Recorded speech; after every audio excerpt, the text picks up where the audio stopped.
So at the end of the last video, I talked about specifically completing the square, and I hadn't gotten to the point where I show you how it's going to apply to something like this. Now, before we graph parabolas, the first thing that we had was graphing points and just sketching the curve from those points. For this one, we're going to be a little bit more efficient. So what I'm going to do is I'm going to try and complete the square. Now, there's going to be a few things that are a little bit different with this completing the square process than you're used to.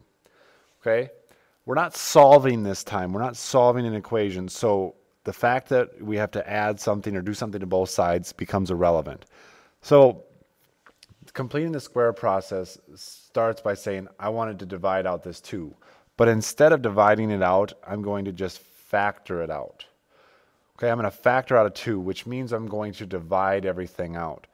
So this is now x squared. This is 4x. Now, it would make sense in a normal case to divide out everything if we were solving it. But I'm going to leave some space here and only factor out the 2 from the first 2 parts of the problem and leave this plus 7 at the end. Okay? So the idea is that we're trying to make this so this is a perfect square. Now, from earlier, when I talked about this number you have to take the coefficient and divide by 2 or take it times half and then square it. So you're taking 4 divided by 2 and then squaring it. So really what number we're adding is 4. In this point in the equation, we'd add 4 to the other side. Now I've changed this equation of this parabola. I've added 4 to this parentheses, and if you take this 2, what I've really done is added 8 to this whole side of the equation. So I've affected this equation by adding 8 to this side. So I have to cancel it. But I'm not going to add it to the other side because there's nothing over there that makes sense to subtract it to or add it to. Excuse me. So if I'm adding 8 here, then by properties of equality, if I subtract it somewhere on the same side, they cancel each other out. So I'm going to subtract an 8 over here at the very end because this 2 times 4 is really adding an 8. Okay? So now we have this expression here that's a complete perfect square. It becomes x plus 2 squared minus 1. So we did this so that we have a nice clean parabola that we can graph.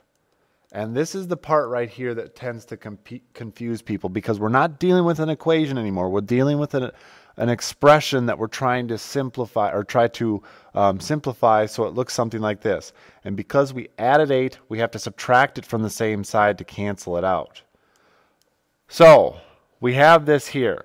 And the vertex or standard form looks like this.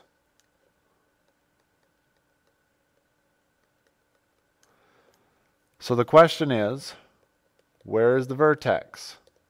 Or where does this graph start? Well, this k, whatever this is the y coordinate. So it starts at -1 from a y standpoint. And notice how it's minus h. This is kind of that thing when we talked about in graphs where x values tend to work backwards. You would think that if it's a plus 2, we would be shifting it to the right.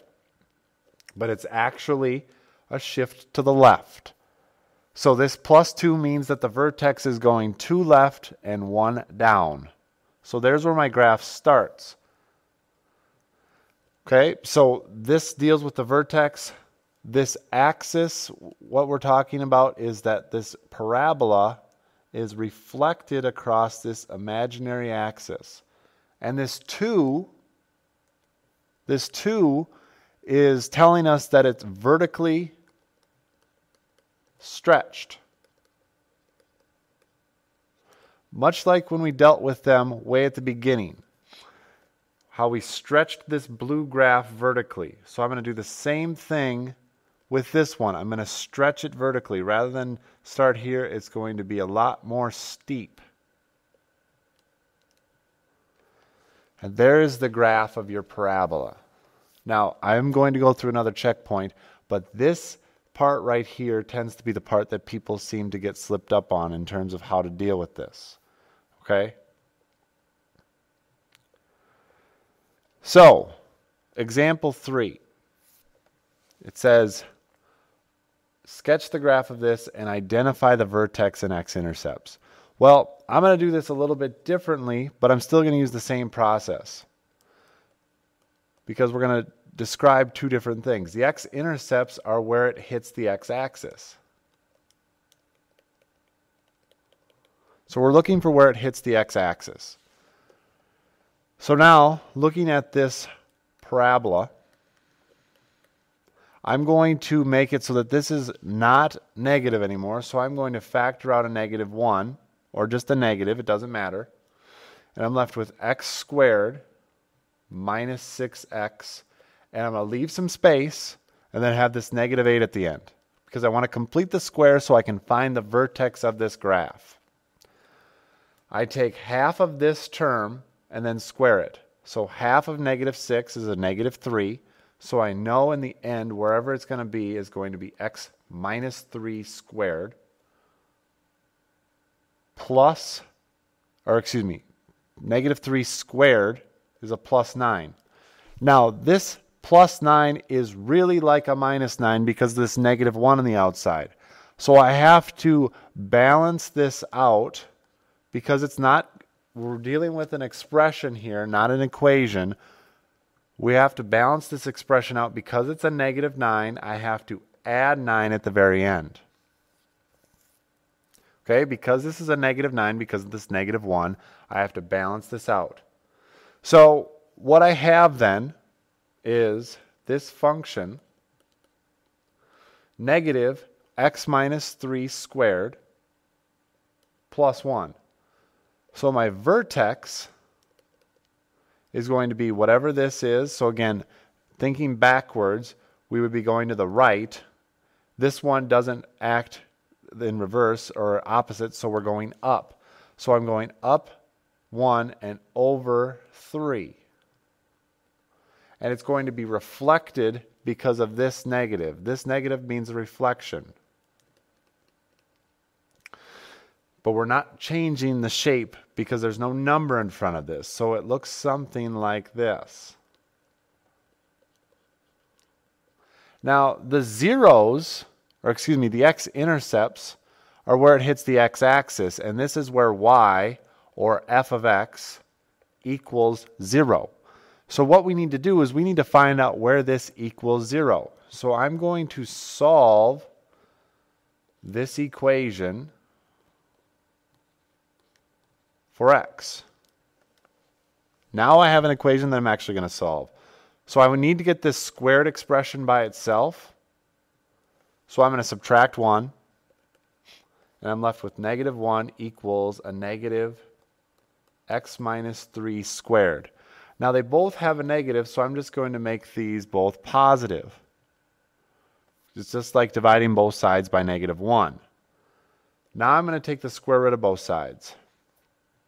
So I'm left with plus or minus 1 equals x minus 3. So now I have two answers. I'm going to add 3 to both sides, and x is going to equal 3 plus or minus 1.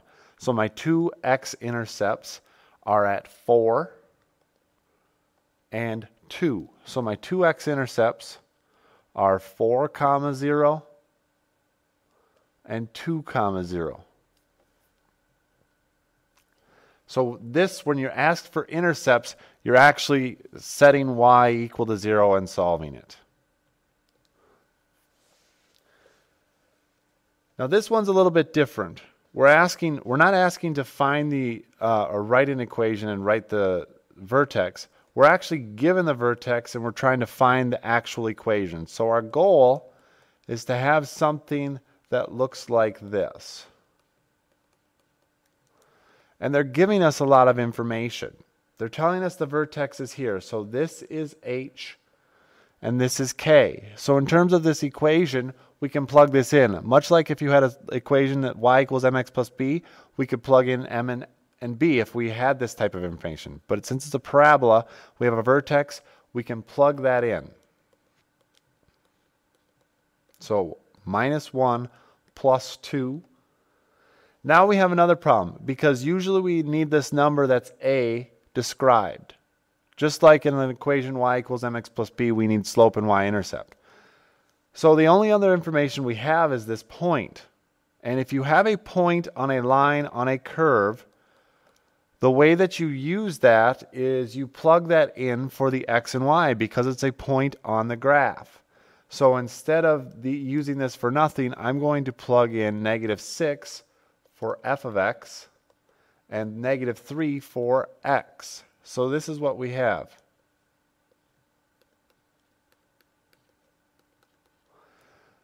So I can solve this for a and write a general equation for it. So it's -6 equals, this is -4 times a, so it's -4a plus 2.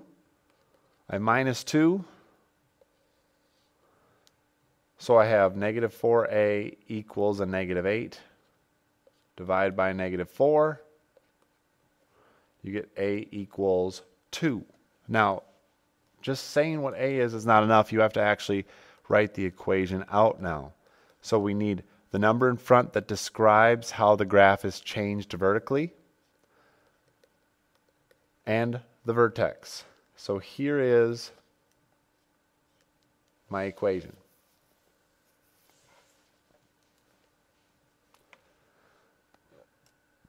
For the last part, I need to talk about specifically how you find maximum and minimum values of a quadratic.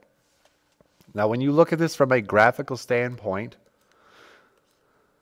I don't have a graph for you, but you have two types of quadratics that you can see. One that opens down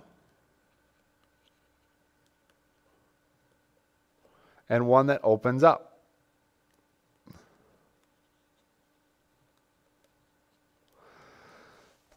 You have two graphs, and the way that you find this is if it opens up, then a, the number in front of the x squared or the number in front of the parentheses in standard form, is positive. In this case, it's negative. It asks about a maximum minimum value. In a parabola, there's always going to be a point on it that's either the highest or lowest point. And this is going to be a maximum if it opens down. And it's going to be a minimum if it opens up. Now you might ask, well, how do I find this? The max or the min is equal to whatever the vertex is. Whatever your vertex is that's the max or min of your parabola. Now there's another way that you can find this if you don't want to put this in vertex form. And here's how you do it. In this equation, ax squared plus bx plus c, the way you find the vertex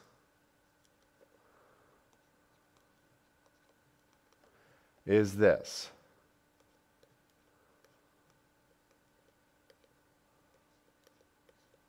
Now, what does this mean? Well, in the next part of this video and this maximum height of a baseball problem, I will show you just exactly what this relates to.